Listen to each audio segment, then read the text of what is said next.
Hi, everybody, and welcome to Teach the Geek interviews. My name is Neil Thompson, founder of Teach the Geek. It's an online platform for science and engineering professionals. The first offering of the platform is a public speaking course called Teach the Geek to Speak. To learn more about it, you can go to teachthegeek.com. Again, that's teachthegeek.com. Well, as some of you probably know, I typically interview people about public speaking, people that come from STEM backgrounds. But we're in some weird times right now. I did a video not too long ago about job searching during this time. And this one actually, I want to talk more about marketing and selling during this time. I was actually on a LinkedIn live call with a friend, Luis Martinez, a little while ago. An hour and a half of him talking and me answering questions. I had no clue it was going to go that long. I was very tired by the end of it. But anyway, he mentioned marketing and selling during this time during that call or during that call.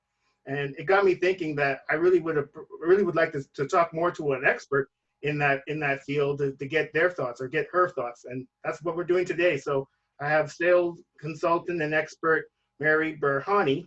Did I get that right? Yes, you did, Meri Nice. Birhane. All right. Yeah, I got that right. So I'm speaking to Meri today about essentially, living through this, corona pandemic, this unprecedented event. What are the best ways to market and sell to people during this time? So welcome to Teach the Geek interviews, Meri. Yeah, awesome. Thank you. And I was involved a little bit during the chat conversation you and Lewis were having, and it was hilarious. I like the way you guys play off of each other. But I did want to introduce myself. I'm, Meri Birhane, as you said. I've been in the IT sales industry for about 4 years. And then now I'm doing my own sales consulting, marketing consulting, and a little bit of IT consulting through my business, Meri Consulting Services. But yeah, right now times are definitely different compared to before. So, right now I've spun off and did my own thing. But if I was still in the corporate world as of 3 weeks ago, I definitely would have to change my messaging a ton, right? Being a lot more sensitive to the times that we're having right now. So my tip for sales professionals, as we're undergoing something unprecedented and we don't know when it's going to end, I would just be optimistic, a little bit of positivity while you're out there reaching out to folks. I would recommend checking in with folks and just see how they're doing, how their business is going. Obviously, the elephant in the room as you're talking to those prospective prospects or even current customers would be, what's up with those, Q2, Q3 initiatives, but you can't start it off like that right now. I would definitely start off with more conversational and seeing how the business is doing, how have their goals and objectives changed, and then steering the conversation there, especially with your current customers. You don't Yeah, want to. yeah, absolutely. That's great. That's great to hear. But one thing when I was talking to Luis, I guess it was last week, and what I was thinking about is, especially at this time, people are pretty fearful, and when people are fearful, they're not likely to spend money. Is that something you'd agree with? No, I 100% agree. Yeah.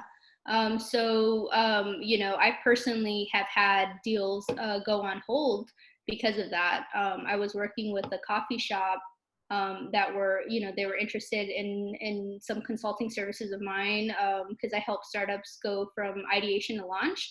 So I was trying to help a coffee shop, launch their business, lease out some property, and of course that's on hold. Um, Indefinitely right now. But so I could only imagine, other companies out there as they're reevaluating what's going on. They're laying off workers. Businesses are probably going to have to shift their business model to be cognizant of this, new reality that we're facing. Moving to more, online, definitely. Even with Nesby, as vice president of Nesby, I've met you through those events, Neil, and moving from in-person events to doing an online virtual event. So, you have to adjust and go with the time. So yeah, definitely folks are very risk adverse because the future is right now, not promised. Yeah, for sure. Do you have, in your experience, have you found that there are certain industries that have been hit more from this coronavirus pandemic than others in terms of being able to sell? Well, yeah, definitely. Sure. Restaurants, bars. I have a ton of friends that are in the industry, right? They're out of work right now because of everything that's going on. I think the IT space is pretty safe right now in terms of setting up remote workspaces. That's actually a service that I offer as well. But I shifted my business model just because of this whole thing, and being more aware of, okay, what are the needs today, and trying to actually help companies with their real challenges. Maybe having a sales strategy, maybe actually prospecting today is not a good idea, right? You want to hold a little bit. But maybe companies could focus on other things like, hey, let's use this time to plan, strategize. Let's build content during this time period. Let's, brush out our old, role plays with our team members, help develop them as sales team members. So yeah, I could imagine any companies that are meeting face to face, or hosting events. I was working with the ticketing system company, and just personally trying to do a partnership with them. And their whole bread and butter is live events, kind of like Ticketmaster, right? So people are not going to shows right now. Coachella, all that stuff is a wrap. So I definitely feel like those industries are feeling it right now. The Yeah, airline industries. yeah, you're definitely right. Those are some of the more heavily hit. So when it comes, I guess, to now, companies are feeling the pain for sure, and I'm guessing, not guessing, I suspect that their number one goal is to try to stay open as long as they can, but you can't really stay open unless you have somebody to sell to. And people aren't really buying now because they're fearful of losing their own jobs or being furloughed. How, in your opinion, what can people do to be able to market and sell to people without appearing insensitive, I guess, to the times that we're in currently? Yeah, I would definitely start off the conversation with, how can I be of service, right? Whether it's providing information online. How tos are really cool. I'm working with a company that specializes in corporate wellness, right? And just kind of guiding them through, okay, how could you pivot what you were doing before with these group trainings in person through a corporate wellness program, and make it a little bit more specific and tailored to COVID-19, how to keep your workforce healthy. So just like brainstorming ideas around that. Obviously, adding value is something that's huge. Make sure your product, your service is valuable during this time period. Some tips would be, talking to your clients, asking them, like I said, about their goals and objectives. How has this changed? What could we do as your partner to help you during this time period? I get it. It doesn't make sense to move forward with some of these initiatives. When do you think some of these initiatives would take place, and how could we align some of those initiatives and tackle the COVID-19 issues that your company is facing? So definitely more conversational with the customer. Like I said, use this time to prep, get your business plan in order, make the proper shifts, train your workforce if you have a sales workforce.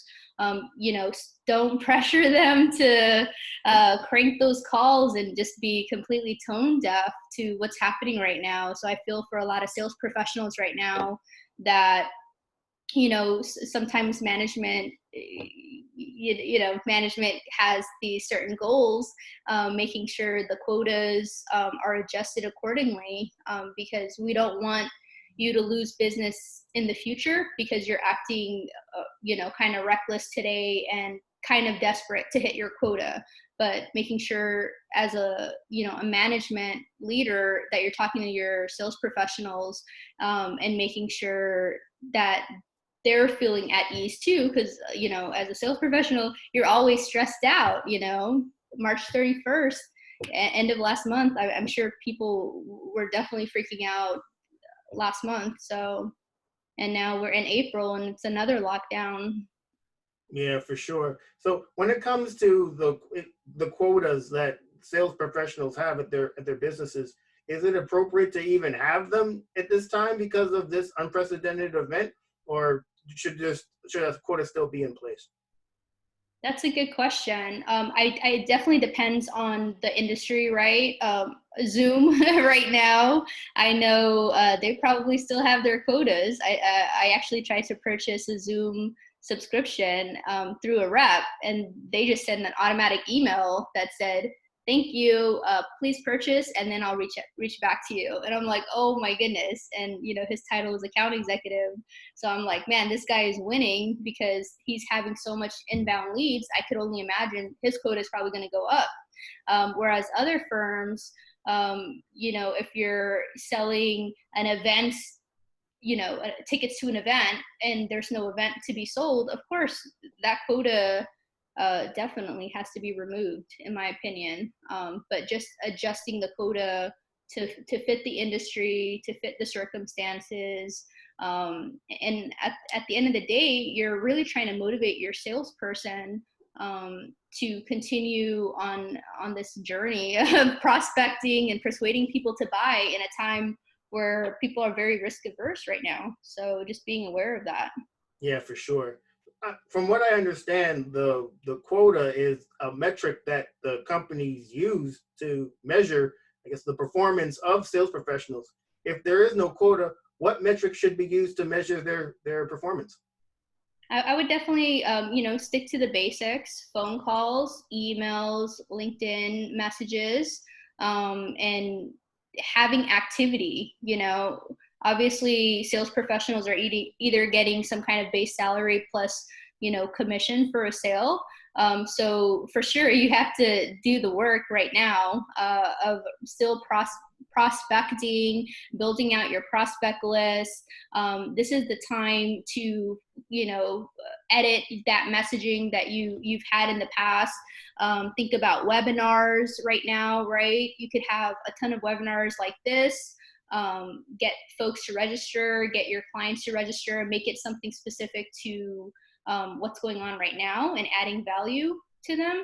And then having these kinds of engagements, free engagements, especially right now, and building that base. So you could do a lot. Vidyard is a tool that allows you to do video messages to your prospect, right? So how about take a list of your the current prospects that you've been either talking to or current customers, and send them a video message through Vidyard, talking about just checking in. I wanted to see how you're doing. I know businesses are struggling right now. We're thinking about you, and our hearts are with you. If you need anything, and if I could be of any a service to you, you know where to reach me. Kind of messaging. That's what I would do right now. Very passively touching base, reaching out, reminding them that you're still here, but you're not being a pest at this time because times are tight. And if you get a hold of a prospect and they say, hey, budgets are on a freeze, potentially maybe they could introduce you to someone who's in charge of the purse strings, pretty much, and then try to go and touch multiple points of contact during this time period. Introduce yourself. You could even do executive sponsorship, get your C-level to reach out to their C-level on the company's behalf. Just some like basic tips that could happen right now. People are definitely have a lot of idle time right now too. People are at home. So this is also a time to, bring them joy a little bit, send them a funny video, things like that. That would be some tools, some prospecting tools that I would use and techniques. Okay. And from what I understand, if you're a sales professional, the more you sell, that's kind of how you make your money. But because people aren't necessarily buying right now, they still need to make their money. So is it perhaps using these other metrics, phone calls, emails, LinkedIn messages, doing webinars? Is that the metric that companies would use to determine how much these sales professionals make? It all depends on the industry. So I know for me, it's usually like when I was coming up in my sales career, it was about the numbers of years of experience, right? You start off, you'll take anything because it's your first sales job. You probably take like terrible commission structures because that's all you could get, right? Because you're just starting off. But with experience and as you have numbers to back you, like, okay, I've sold this much, I've hit all of my quota numbers at my previous firm. That's how you get your base salary number, to be a little bit higher. So you're living on. I always recommend try to work for a company with a higher base. That way you're not, like that real estate agent where they have to sell a home and all of their livelihood is based on a sale, right? So I like a nice mix of base salary and commission. But that all varies. But it's really how skilled you were at selling in your previous role that dictates your base salary, right? And how well you negotiate your commission structure as well as your base. So there's not really like a set number, right? For me, I always like the higher base. So during a time like this, this is when I was in the corporate role. During a time like this, yeah, I need to make some sales, and yes, that would be helpful. But I had my base salary to fall back on, so I feel my heart goes out there again for people that are working 100% commission, like real estate agents. Who's buying a home right now? Probably wealthy investors. Right, for Yeah. sure. And then So, when it comes to companies, the ones that are more established, they probably have a client, roster that has clients on it already, and they're probably more concerned with servicing those clients. But if you're more of a new company, you don't have that roster of clients. There's less people to service, and you're more in the business of trying to acquire new customers. In mhm. this, during this time, do you have any ideas on how these type of companies can acquire new customers? Yeah. So when you're starting off as a sales professional or even starting up a new business, there is a 3 to 6 month ramp up time. So during that 3 to 6 months, you're building relationships. You're going to events. Obviously, in this state, you're going to virtual events. You're networking with folks. You're using tools like LinkedIn to chat with your target. You're using Sales Navigator through LinkedIn to pull leads, to kind of hone in on who your target customer is, right? And right now, because we're talking about today, usually I would go for tell them about your service and get your brand out there and don't be scared to sell. But really, right now, you just want to make a whole bunch of touch points, figure out what these companies' challenges are, make it more like an interview, right? I saw like if I was talking to you, Neil, Teach the Geek, tell me more about Teach the Geek. What do you do? Who are you servicing? Lead with more about you than about your services, because that's going to come down the road. When I have a basic introductory call and I'm just trying to learn about you, let's say, Neil, automatically you're going to ask me, well, tell me about you, Meri, and what do you do? And so that's how I would do it. More informational, getting your prospect list ready, building some kind of KPI right now, key performance indicators for yourself. How many meetings are you hosting per week on Zoom? How many webinars are you posting or hosting? How many cold calls are you making? How many emails are you sending? Those are the things, those are the activities you have to hit really hard in order to book a meeting, in order to make a sale, in order to get future referrals from that customer. So all of these things kind of add up. but you have to make those deposits right now, and it's a painful deposit. But later on, it's a lot easier later on when you're building these connections. Like for me, because I've had previously a large and a long industry, or a large experience with working with clients in the, servicing them with IT services. It got to the point where I didn't have to make a cold call anymore, because I've built such a huge clientele list that, I'm having phone calls, I'm going to happy hours, I'm having lunches, I'm letting them know where I land. Like if I left companies, I'm, touching base with my previous customers, things like that, that, makes it a little bit more fun than cold calling. But you definitely have to do the work today in order to reap the rewards a year from now, or even 4 years from now. Okay. I've had customers where I reached out to them 3 years ago and kept in touch every 3 to 6 months, and it led to a deal 3 years later. So you have to have that kind of persistence and build that relationship and trust with the client, and be okay with not winning a deal. Yeah. So I know you'd mentioned that the ramp up time is typically 3 to 6 months, but I suspect that that's during regular times. But in these times, should you expect the ramp up time to be even longer? And if so, what should your expectation be for that? Yeah,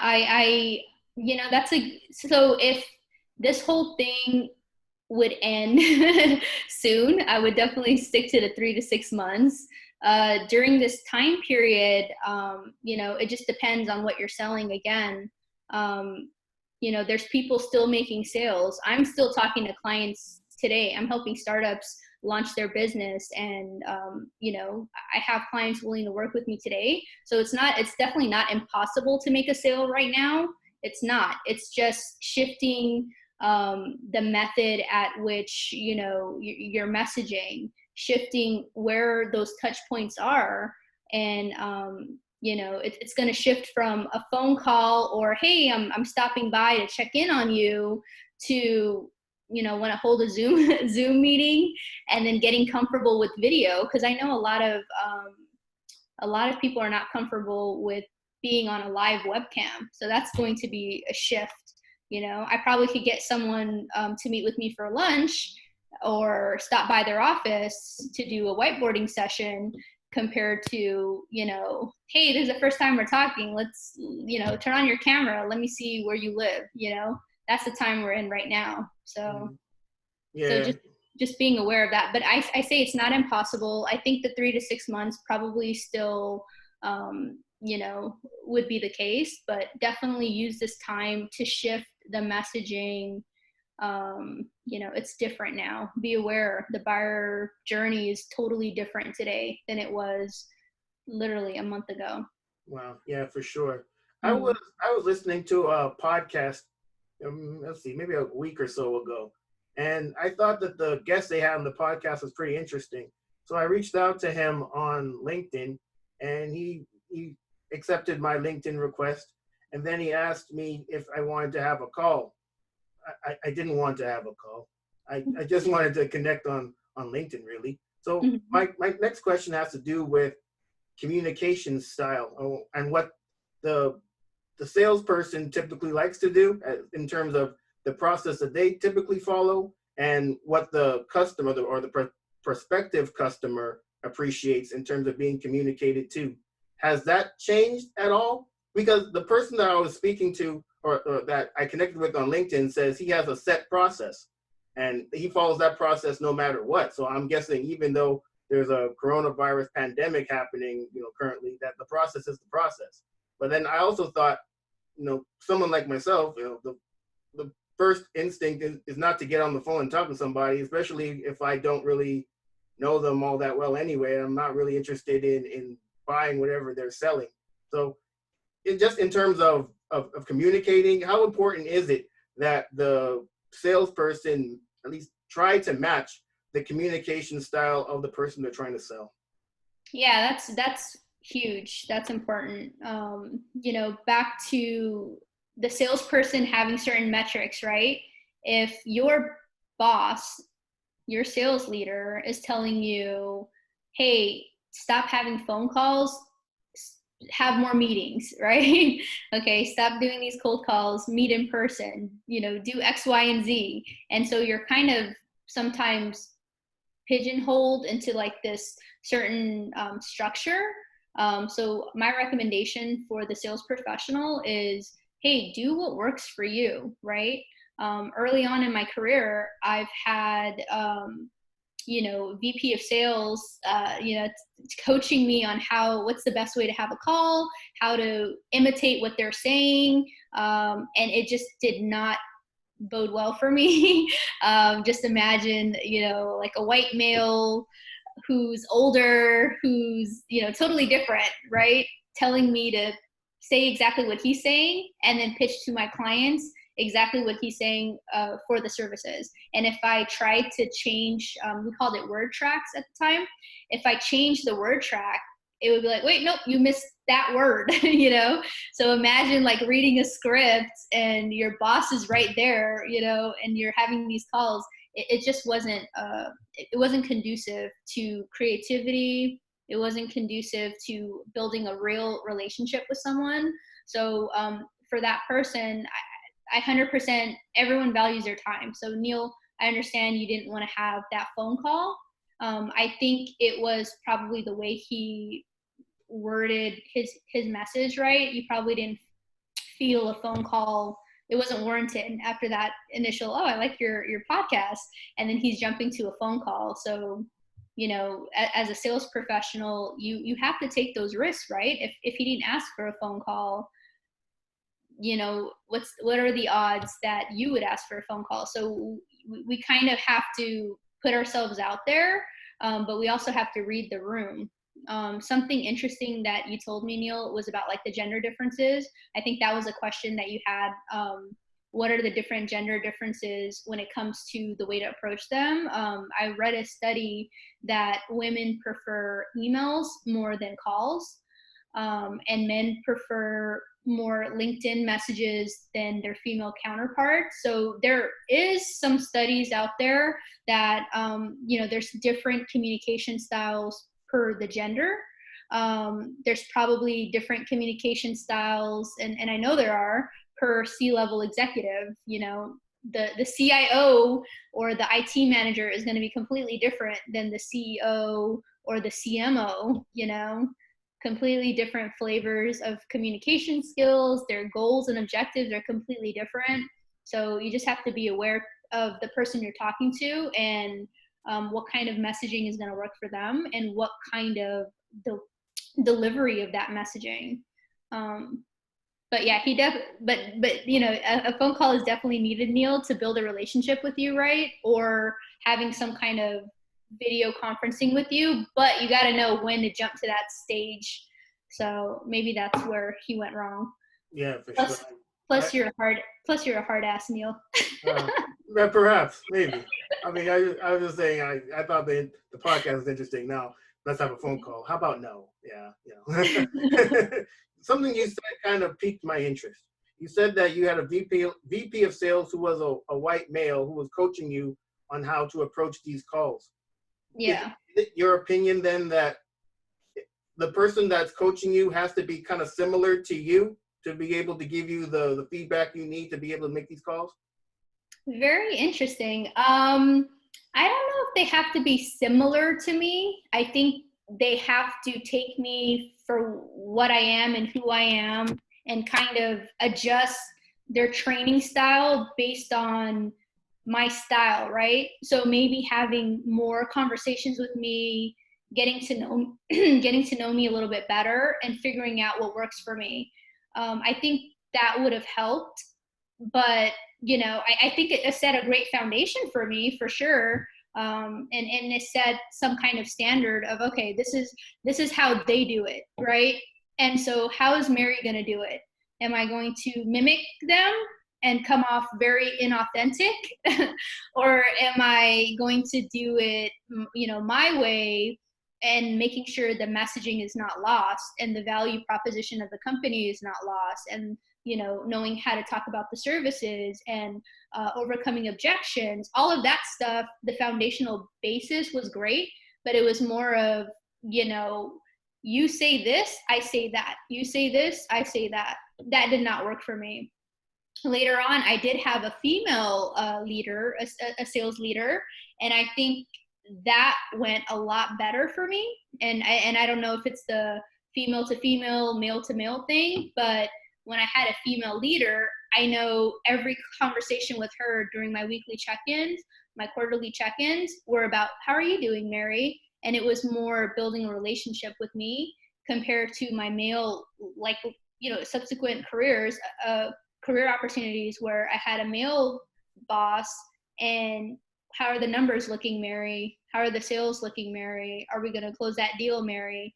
Compared to, Mary, what could I do to be, she was like reading books on how to be a great leader. She was passing along books to me. Like, she really cared about emotional IQ, and she was reading a whole bunch of things and I don't know if she did that intentionally or not. I presume it was intentional, right? Like, she wanted to be better at her craft, and she wanted to communicate to the team and train them well. And she spent a lot of time with me, and she would, go on site with me. Whereas in other roles, I was kind of thrown in there, and it was, hey, book some meetings. And it made me the person I am today, right? So both of them, I think, had their own, one was like cuddly and, I'm your friend kind of style.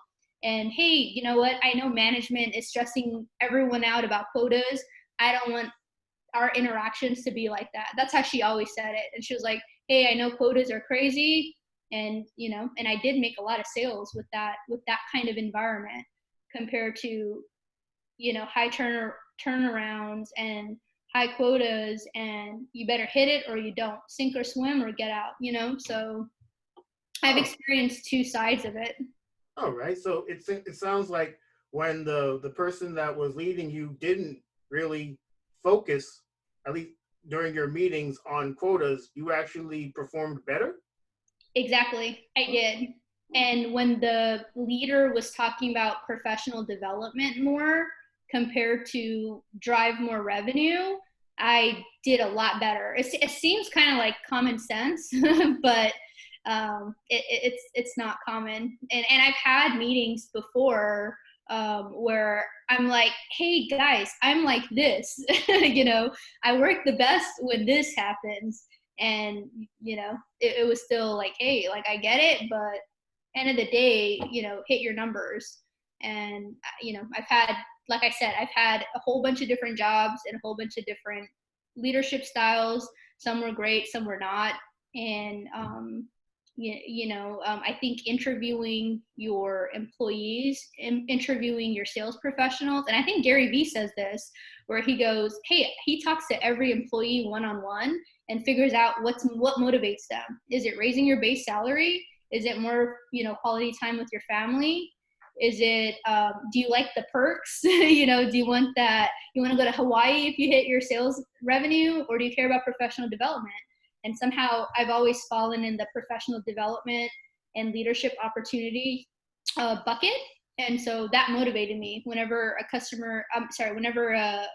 whenever a boss like spoke that language with me. I'm like, oh yeah, I want to hit those numbers because of this. It wasn't really about my pocketbook. It was more about, okay, where is this going to take me in my career? Oh, you're going to enroll me in a sales leadership course?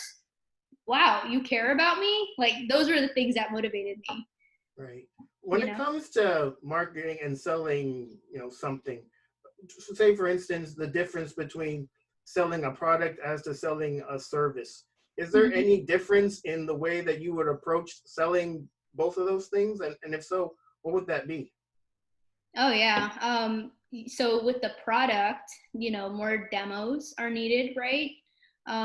There's a shorter sales cycle when you're selling a product. It's pretty clear cut. It's tangible. It's, you could hold it, see it. And if it's a software solution, I consider that a product as well. Those are going to be real short sales cycles. Sometimes if you know, I don't know if you know, but if you're selling products, a lot of the times, like a SaaS solution, you don't have to go on site, right, to talk with the customer. It's kind of clear cut. I'm selling this. It's high volume. When you're selling services, it's always a longer sales cycle. So when I was selling IT support services, that's all services. It's a concept. You're building trust. They're 3-year terms. You know, you're swapping out all this old solution, swapping out this vendor, moving things into a new platform. A new provider is managing all of your infrastructure. That's going to take a longer sales cycle. You know, it's going to take a year. It's going to take, you know, selling them some products when you first meet them to, you know, trickling in a little bit of items. And then one day you land on the big deal of, you know, if you're selling managed services, it's managed services, but it's going to be a long sales cycle. So services is, you know, more consultative. It includes assessments. It includes, you know, whiteboarding sessions. It includes customized services, right? So it's not a one size fits all. So you have to take a tailored approach when you're selling that compared to a product. So those are the differences for me. Okay. Well, last question. Just, are there any other things that you can think of that sales professionals should take into or keep in mind when it comes to selling during these, you know, these times?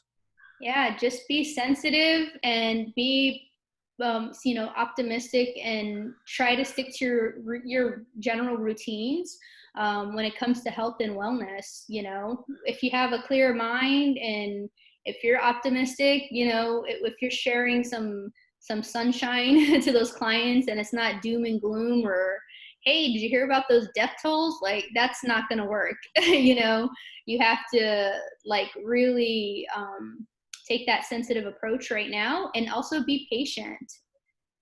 You don't have to sell something today. You know, there's always tomorrow. Right. So that would be just my takeaway. Excellent. Well, Mm-hmm. this was really helpful. Everybody, this marks the end of another episode of Teach the Geek interviews. Hopefully it was helpful to you as well. My name is Neil Thompson. I'm the founder of Teach the Geek. It's an online platform for science and engineering professionals. The first offering of the platform is a public speaking course called Teach the Geek to Speak. To learn more about it, you can go to teachthegeek.com. Again, that's teachthegeek.com. Oh, by the way, Meri, how can people get in touch with you? Yeah, you could shoot me an email, marysalesconsulting@gmail.com. So marysalesconsulting@gmail.com, or you could check out my website, maryconsultingservices.com. maryconsultingservices.com. Got it. All right, everybody, that marks the end of another episode. Take care and stay safe. Thanks, Meri. Okay, awesome. Thank you.